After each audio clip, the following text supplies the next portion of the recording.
Hey, welcome back to the podcast. So excited to have four of my friendlies here from Canada. We're going to talk about iconic marketing moves. If you are the kind of person that's saying, gosh, you know what? I'm struggling to get myself out of the weeds, out of the noise. There's so much confusion in the marketplace. How do I become the agent of choice? This is the show for you. So let's start with some introductions. Let's go Stevie Kim. Fast introductions around the room. Then we're going to get into all kinds of crazy stuff. So Steve. Stephen Kim, Toronto, Ontario, Canada. I've been in real estate for 10 years, 3 years full-time, 7 years part-time. And Love it. I'm a Tom Ferry coach. Yes, you are. All right, Sean. Sean Ryan, Sarnia, Ontario. I've been in real estate for about 16, going on 17 years, and Tom Ferry coach as well. Yes, and active in the business. Full production as well. Yes. Yeah. All right, Janet. Janet Miller, Vancouver, BC, in the business for 12 years and coaching with you for 5. Love it. Love it. And Well, my name is Brad McCallum out of Calgary, Alberta. I am a Tom Ferry client, and with 4 coaches in the room, it feels like this is an intervention. well, the reason That was brought it. you This here was- today. this- Yes. Oh, no. All right, bring in his wife and children. Yeah, exactly. Yeah, so I'm out of Calgary, Alberta. I've been in the industry 4.5 years and just about 6 months in the ecosystem. So I think we're going to call this the polite show. This is a show for polite people who want to be savages at marketing. So now that we have a little insight on who you guys are and how long you've been doing what you're doing, I think the question for so many people today is, like, the person listening right now is like, okay, like, how do I stand out? What did you do? What can I R&D? Over there, I've got like plays that work. What's the play that I can run? Now, you did something pretty magical as a brand new agent. I think there's certainly talk-worthy points, right? You coach and then you've been active. You're coaching and active. You're basically still 3 years in the business full time. So anybody who wants to go first and everything goes, we can go at each other. I want to hear more. We're just going to attack. All right. So Brad, you want to go first? Sure. Yeah, absolutely. So the idea is iconic moments. Well, for me, iconic was just getting out in front of the clients with video. So I focus primarily not just on the courage to press post, because I was worried that as other agents adopted the technology, I would fall behind or there'd be less differentiation. So I went all in on creating high quality video with the goal of it reaching as many people as possible, mainly so I could communicate that thing that all agents kind of struggle to communicate, which is their unique value and that they really care about their clients. I wanted to be able to point people to something that they could say, that's it. That's what he's done. So we've done that by trying to get creative, trying to blow people away with what they should typically expect from an agent marketing a $500,000 home, $1 million home, whatever it might be. I'm glad you brought up that price point, because a lot of people will say, well, God, like I'm in, name the country, name the province, name the city, doesn't make a difference. But my average sales price is only, so how far should I go on a listing video as an example? Yeah, so the only question you should ask yourself is, what is the absolute most you could provide your client while still remaining financially viable? That is the thing that everyone else is looking at it from the wrong perspective. They're asking themselves, what is the least I can do to still gain a follower or a new client or something? What's the least that I can invest? And we look at it totally the other way. Like, what's the absolute most that we could do? So what's wild is how many $2, $3, $4 million listings that we've gotten, because at that listing presentation, they said, no, when we went to your channel, we saw the care and attention that you gave a $400,000 townhome. Yeah. And that speaks like absolute volumes about who you are. And that's so much more like when they're drawing that conclusion versus me trying to tell them why we're so unique or special, it seems to be like the thing that closes on our behalf. So I'm going to throw this out to all of you collectively here, is some agents in the very beginning of their career are going to say, like, they're looking for the, I don't want to say gimmick, but they're what's going to be that one thing I can do that makes me stand out, that generates clients, that generates businesses. But most of them are thinking short-term, transactional. I would argue he was thinking long-term. What do you guys think? Absolutely. And why video versus just buying leads from realtor.ca? Yeah. I just thought that they could change the script too easily. Like, I thought there was so little things that I had in my control in the industry, rather the client even decided to go with me after the meeting, after the listing presentation, whether or not the ad rates would change. And then I got to see how things were like, oh yeah, now we're changing custom audiences and we're changing what data you'll share and all that stuff. For me, I wanted the ability to project exactly what I wanted out into the world. And I also knew that if I was going to go high quality, I needed to find a platform that would leverage it long term. Like, I couldn't just get the home sold and that be the return on the investment. Otherwise, it likely didn't justify so much of an upfront investment. It had to be something that was building like a catalog or basically I guess like social proof that we were the company to go to, right? And then of course, as you level that up, the goal is that it's no longer just transactional on a one-to-one, like, hey, this guy has selling his house in this, X, Y, or Z community. I wanted builders and designers and architects, anyone who did multiple projects in a year, to look at our service and think that, okay, we aren't great marketers. We need a massive platform to get our value proposition, our product out to the world. And so I just look at them as thinking, hey, use us, leverage our platform, the audience that we've built for 4 years, to make sure that everyone knows how amazing this product is that you just built in this community. And for context, it worked. Yeah. How much volume did you do in the first year, 18 months? Yeah, I mean, I would say in the beginning, I felt like an imposter because the agents community were like putting me on stages and podcasts. And I was like, man, I know I'm talking to a lot of people who are doing way more business than me, so I don't think I should get that attention. But sorry. Sorry. I'd like to. Can you beep that out? Yes. If That was for me. Sorry. you could beep that out. Yeah, all sorries need to have a boop. Welcome to the Polite Show. No, but the idea of that is that I think that like agents, if you're not doing something with your marketing that other agents are talking about, then likely your market's not going to be talking about you, because agents are great canaries in the coal mine. Like there's something happening, something coming. So as soon as people start saying like, man, I saw what you did, or you did this thing, or I love those reels, or the short form, or the YouTube, or the community, whatever it might be, it's like, if no one's talking about the marketing that you're doing, it's A, it's definitely not iconic, and B, it's probably not yet moving the needle enough for you. Yeah. So how much volume did you do in the first 18 months? Yeah, no, not much in the first. I shouldn't say that. I would say my first full year I did 13 million, and then that kind of hopped up to about 30, and that hopped up to 39, and then 71 million myself last year. And I'm at about 22 on the year this year. All right. Wow. Yeah. So I would say that paid off. Yeah. You're right. I mean, like anybody else listening, like if you do 13 million your first year and you weren't making cold calls, you weren't knocking on doors, were you holding houses open? Yeah. Like I haven't done an open house for a couple of years now. I mean, you've been in the business for so long now. Yeah. 75% of my career now, I've not done open houses. Just the last 3 years. But when people will say like, they're like, oh yeah, but how do you, oh my gosh, like how it's usually someone who doesn't have the business that you have, that would like to have the business that you have, saying, I don't know how you have time for it. Yeah. And I'm always just like, well, it's because you're prospecting. I don't prospect. Like why would, I'm not ever approaching people. Like if the phone's not ringing, I go back and work on my brand. Right. All right. I don't go and make outbound calls. Yeah. Love it. Okay. So I'm going to go to you next, because, maybe even though 10 years in the business, you were, God bless you, like teaching for 7 of those years and selling some real estate part-time. Yes. My buddy Michael Polzer is the one that created that Remax campaign of don't hire a part-time agent in all of Toronto. Do you remember those? Yes. Our brokerage even said it, that they weren't going to hire part-time. So I didn't tell them that I was actually a full-time teacher. And then I started posting big numbers. And so they never asked. And I was like, it was probably year 5. They're like, you know what? You never come to any of our PD sessions. Why is that? You're always missing them. I'm like, here's a little secret. I'm actually a full-time teacher. And they're like, what? Yeah, you're the number 3 agent of the company. So give us context for iconic marketing moves. And again, Jen, it could be like a one-off that they did, or it could be like Brad, clearly his was, I'm going to do these mega listing videos, over the top, full production. What about you, Stem? Consistent. Did I just say Stem? Yes, I think it's Stem. Yeah. Does that count as a check mark?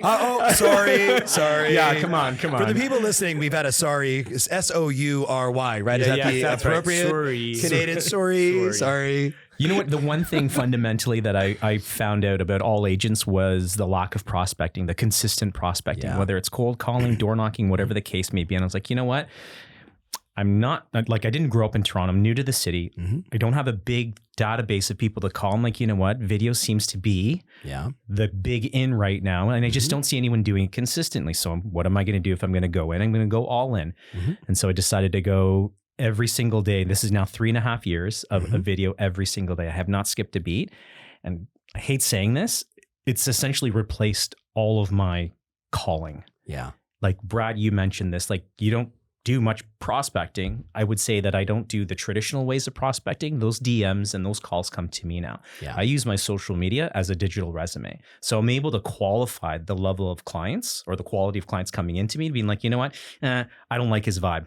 That's fine. I love that. That's great. But the people who know me and have been watching me consistently, it's like bottom of funnel. They're like, do you have the time to work with me?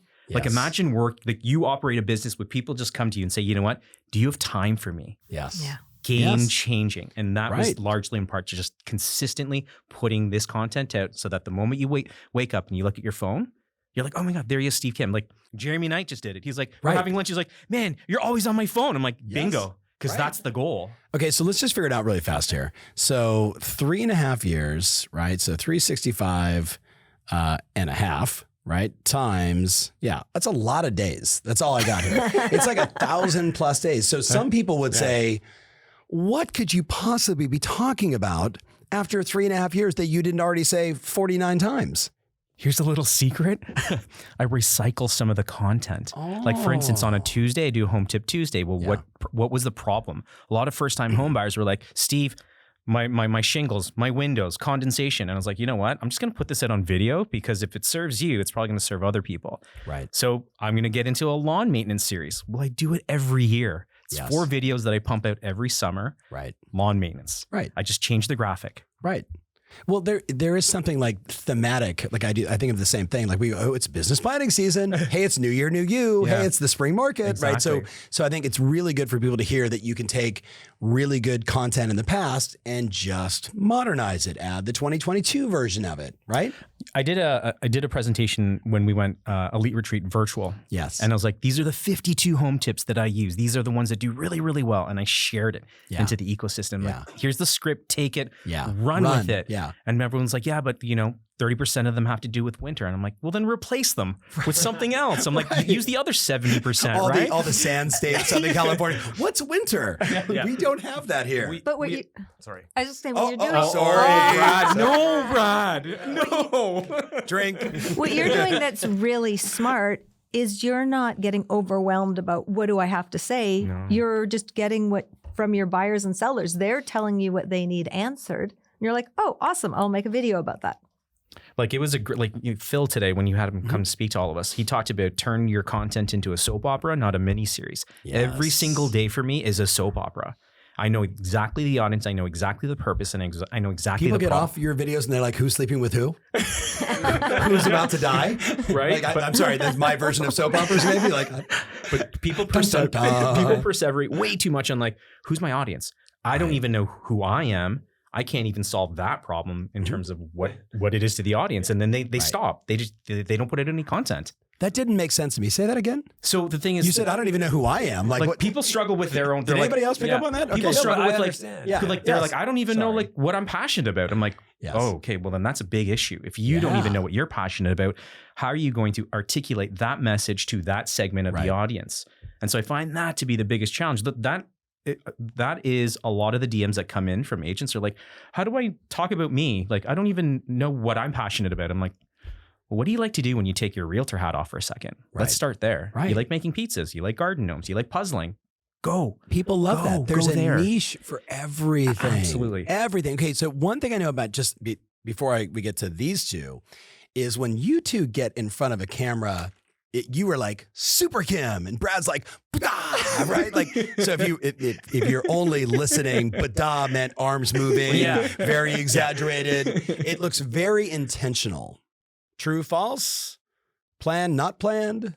Yeah, I think intentional. Like it's very this is intentional. I would the say. passion. Like I think that's like, especially when you talk about your YouTube videos, your listing videos, I'm like, oh, Brad, because he's so passionate about it. And I'm like, oh, that resonates with me. Like one more faucet. He's so fired up about it. How can he be so excited about cabinets every time? What I'm excited about is that I never dreamt that I'd be in a career that would allow me to be creative, to actually like make an impact on people's lives. And then I think at the end of the day, I love the idea of doing my best work at something that I'm super passionate about. Yeah. So if that is not coming through in the video, then I'm missing really like the message. So, like when we represent someone's property, the difference that we can make as agents is so important. That I don't know. I feel like that is the opportunity for us to, like, this is their one shot at maximizing their return on investment. Like, if they're just going to get someone who's standing outside and saying, this is, 123 Banana Street, behind me, it's got 4 bedrooms, 3 bathrooms, it's going to take you inside. There's no energy there, right? But you have, if you watch some of the world's best marketers, they have no shame in the fact that they're selling. Yes. And there's the idea that, being sold or selling is like a 4-letter word, like, in the negative sense, is just, to me, is just not true, because almost every business, almost every transaction, everything starts with a sale. There has to be a salesperson there to do that. Yes. So same question with you, just like energy, because you're like, hey, it's Steve Kim. Like it's just like the energy. Like every time I would watch like your mindset stuff, your energy. I mean, it's always, you're either super attracted to you or you're like, not for me. And clearly enough of them were attracted. I'm incredibly grateful. I think that's it. Like, we all talk about a powerful morning routine, and, I journal the gratitudes. I impart that onto as many people as possible. I am legitimately just a happy human being. I love what I do, because if I don't, I won't do it. Like on my bucket list, Tom, I want to be a school bus driver. At one point in my dead serious. My buddy just rolled up all the school buses in all of Canada, and he's taking it public. I can help you with that. Yes, that's seriously. a passion. They're of mine. hiring. Like you, like anyone, my wife, my closest friends, my family, they know if I don't want to do it, I'm not going to do it. Yeah. So if I'm doing something, it's because I love doing it. Could you imagine his school bus videos? Oh yeah. Okay, kids. Did you all sign the waiver? Yeah. Are we gonna be doing Magic School Bus? Yeah. It would be so good. All right. So Sean. Yeah. Tell us, what was the iconic moment of marketing in your business that really got you? It sounds like with Stevie, it was like 365 times another, whatever it was, times 3 years of content. Was there a moment or something you did that got you on the map? I think I just went all in. I came home, I think, from a conference, probably one of yours, and I came on my Probably. wife. Thanks for the shout out there. Yeah. That's when I first met you. That's when I first met Jen. I actually remember that time. That was like 6-7 years ago now. You guys were in the Canada corner? It was. It was the first sales edge in Oh, yeah. Canada. Toronto, yeah. Love it. Yeah. And I came home and I said to my wife, I'm like, we're hiring a videographer. I just ordered $30,000 of the equipment and I have no idea how to use any of it. And she's just looking at me like, What seminar did you you're go nuts. to? You're never going back. Like, you're not allowed out Yes. without parental supervision anymore. Yes. And then we just went all in. And we just, it was, just kept going and going. But what does that mean? Like I get buy the stuff. A lot of people buy stuff and then they do nothing. They sign up for the gym and they do nothing, right? Buy the gym clothes, do nothing. So what does that mean you went all in? We just got like really consistent about video and we didn't care what other people thought. In the sense where like, if you don't like it, don't look at it. Let's just post it. Let's just do it. But what was the content you were creating? What was the message you were trying to get We started out? with like market updates, and then we started with blogs every week, and then we started with food shows, and then we started out with Ryan Out Loud. It's a podcast of like small business owners, and now we've evolved into like short form content of having like 40 pieces. Ryan Out Loud? Ryan Out Loud, yeah. I love it. I love that too. I love that. If Glenda Baker didn't give you that name, Right. something is wrong. That came from in-house on the That's team. so We good. created that. And we just kept evolving and just committing to more and more and more and more. Then we saw more people in our marketplace start doing more video. Yeah. And then I'm just like, I'm going to do more. I'm going to do better. Yeah. And then I just come home. My wife's just like, she just shakes her head at me kind of thing all the time. Like, I'll come home for this. I got like 3 pages of notes from earlier. And she's just like, shit. Yes. So the iconic moment was, okay, clearly video's the thing. I'm going all in. Well, it's But just then it sounds like maybe even like a little bit of the J curve where like we want to get up there, but we know to get there, we have to go down and figure all this stuff out. And then all of a sudden we start to crest and we're like, holy shit, it's working. I didn't get a single deal off social media in my first full year. So talk about insanity, doing the same thing, 365 and expecting days. different results. Right. And that was absolutely the J curve. I was like, you know what? I know that I'm beating out my competitors Yes. in my marketplace because people will enter the arena of doing video and then a few weeks later they're out. Yes. And it was in year 2 and I was like, whoa, they're really starting to come in now. Right. And so, Right. yeah. Yeah, it was just getting consistent with everything. Like constant video, constant message. We had a slogan, put Sean on your lawn. My wife came up with it, and then we just started running with it. We had people dressed up as like Halloween. Like, had some guys send me a mixture of like a lawn on him with my sign or something like that. It was absolutely amazing. Wait, like a past client? Like no, just a random stranger. You know what I mean? Okay, Like that's an marketplace. iconic moment. Yeah. When someone like takes something you did and they like make a mockery of it, you're like, oh, I'm winning. I'm winning. My wife got, before I was leaving here, some guy called us and he goes, I want to put Sean on my lawn. And I'm like, well, I'm leaving for Dallas in like half an hour. My wife's like, I'll go. Do you have SeanOnMyLawn.com? No, I don't, but I should. Yeah. Oh. Sorry, Hey I do. Siri. Don't steal. My wife's like, crap, he's buying another domain name. Right. No, but I think it'd be hysterical, like Sean on my lawn t-shirts, like swag, because it's kind of silly, right? It's silly, but it's also like, what does that mean? Yeah. Do you know what I mean? Like versus, like the Tom Ferry The team, right? curiosity, Like whatever, right? Yeah. So we just had fun with it too and just kept going with it. Okay, you're gonna ask a question. No, what I was gonna Sorry. say, yes. I'm not going to apologize for this one, Tom. No, what I was going to say to you, Stephen, was that idea of consistency, right? You were talking about consistency too. I actually think if you're just getting started in real estate, what you need is actually delusion. Like it's not just consistency. Like you actually need to be delusional for a period of time, because you don't know when that first sense of like there's going to be return coming from it. All you can trust is that it will someday work out. And I think like my delusion was just like, I still have the delusion that, give me like a few months with a guitar. Like I could write a song. I'm sure I could write a song that gets played on the radio, right? And a whole bunch of people will be like, that's absolutely it'd be Tom nuts. Toole's radio show. But Right, exactly. Right, like a whole bunch of people would say, like, I would never do that. But you almost have to be delusional that someone will watch this eventually, or that will work out. And then what happens, of course, after a time, is that you start getting the reinforcement that, like, oh, there was something to it. So all the agents that are just held at that one spot, looking at all these people who've already built the audience, it started one at a time. That's a great point. I'm going to make a comment to all of you, and then I'm going to come to Janet with something big here to bring it home. I think all of you have the unfair advantage. My first YouTube channel was July of 2007. I don't think I had a single piece of business until I got to year 2, started my new channel, really got what I would say more aggressive. And then even then, it was maybe 3 or 4 years before all of a sudden people would start calling in. They're like, hi, we want to hire Tom. Can he come do episode 5, 7, 43, and 92? And like my head of business would go, I don't know what they're talking about. I'm like, oh, that's the Tom Ferry show. Okay, cool. Wait, hold on, let's Google. Okay, I know what they want me to talk about. Like, but it took so long. Now I see you guys coming into the marketplace, and I agree. Like, you have to be delusional. I love that, like that perspective, right? Because you got to do it and know that everybody else is going to quit. Yeah. Everybody else is going to be a candy ass. Everyone else is going to jump in, buy the equipment, and do nothing with it. But if you can play the long game, I mean, for me, it's kind of paid off, right? Yeah. Like it's kind of paid off, right? And I'm seeing the same with all of you now, right? And then we got Christoph Chu over there, who's been doing it around the same time as me. And it's like, he's the OG, right? Yeah. So Janet, I know you probably want to talk about other iconic stuff and moves. You can do that. Okay. But I would love for you to help solve the mystery of this question. Do people need more time or money? And I find that the most successful people, they all say the same thing. I need more time.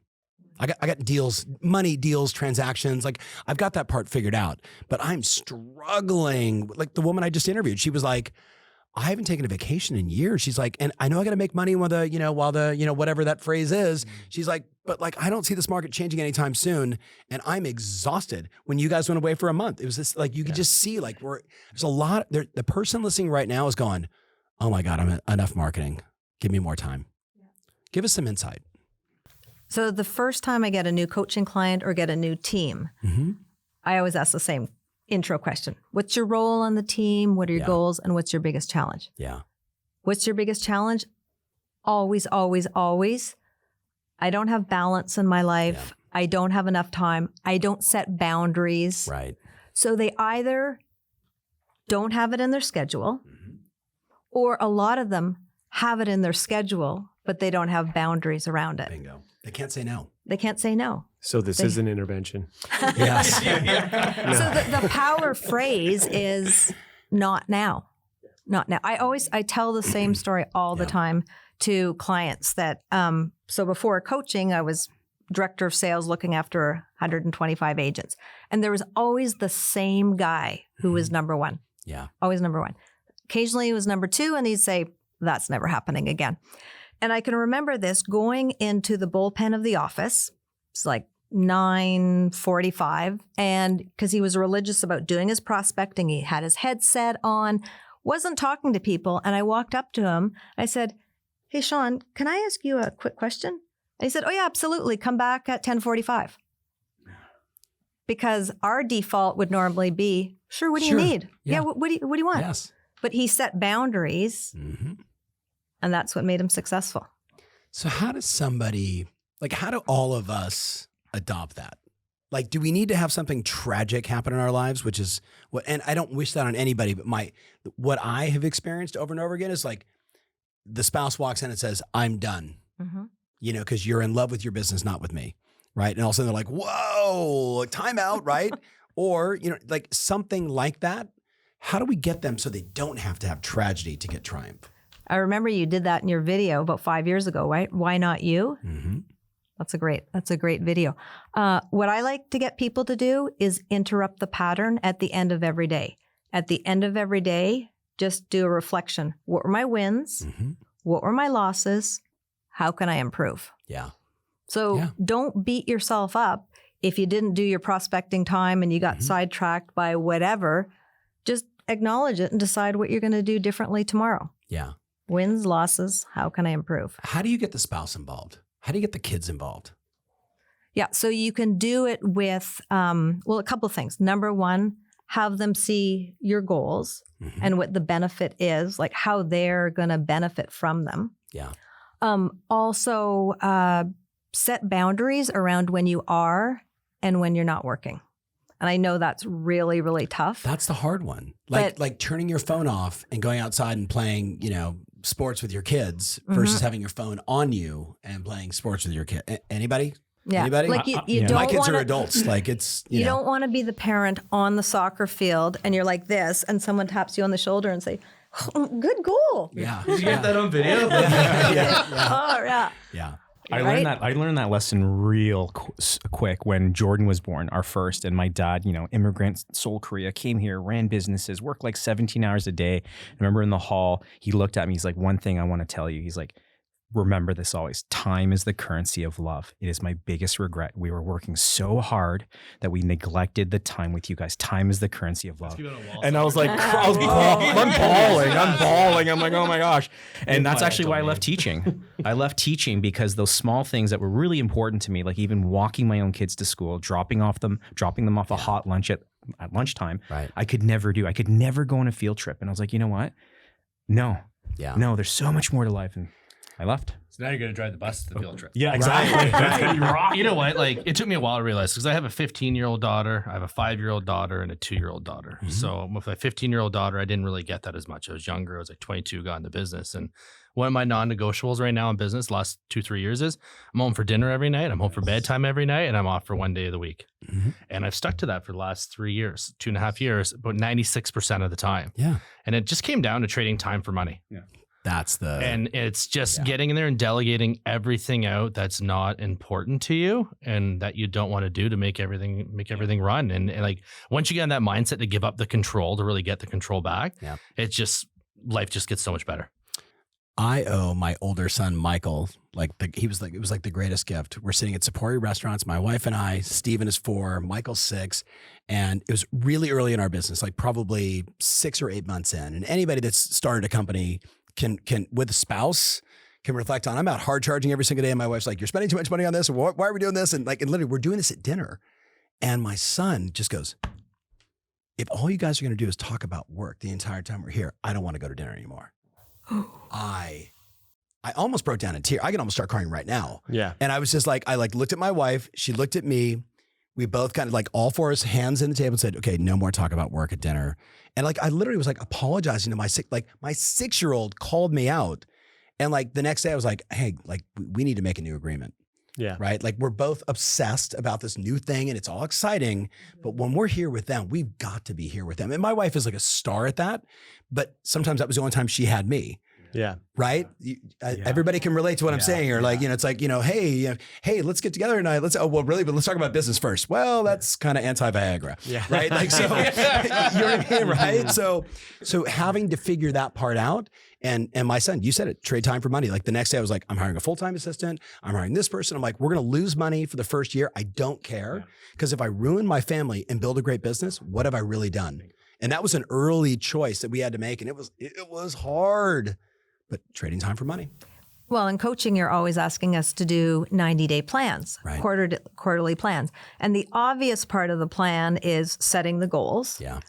But the part sometimes we overlook that's just as important is resetting our schedules. Right. Because I'm a big believer that your schedule expires every 90 days. Yeah. If anything, the sun rises and sets at different times. That can impact your schedule. Your kids' extracurricular activities change. Big time. That can impact your schedule. So if you write a quarterly plan for goals, should change your schedule as well. Yeah, big time. It definitely helped to have kids in sports. Stephen with tennis every Saturday morning, 8 o'clock, get in the car at 6, drive him someplace, hang out, affirmations the whole way there. And he's like, really, Dad? Really? Now he's like, we should do that more. He's 20 in mortgage. Let's do that more. But having that, you're exactly right. But it's those non-negotiables. What about you? Like, what have you found? What was the adjustment that you made? Because you have, a young family, right? So what have you done? Well, last year we had just like hockey stick growth. And as exciting as it was, even though I did work from home and felt like I was around my kids all the time, very early in the year, we knew that, I think just because of the whole pandemic stuff and everything and business growing, that we needed something at the end of the year to look forward to. And so I didn't really realize that throughout the year that even though I was around my kids all the time, like I was present, I just wasn't present. And so my daughter, I remember last November, she came down, she must have tried to get my attention 3 or 4 times. And I was like in between 2 different deals that night. And then finally she just came up like in the middle of a call, like with a client. I just grabbed my phone and she just hung up and said, stop real estating now.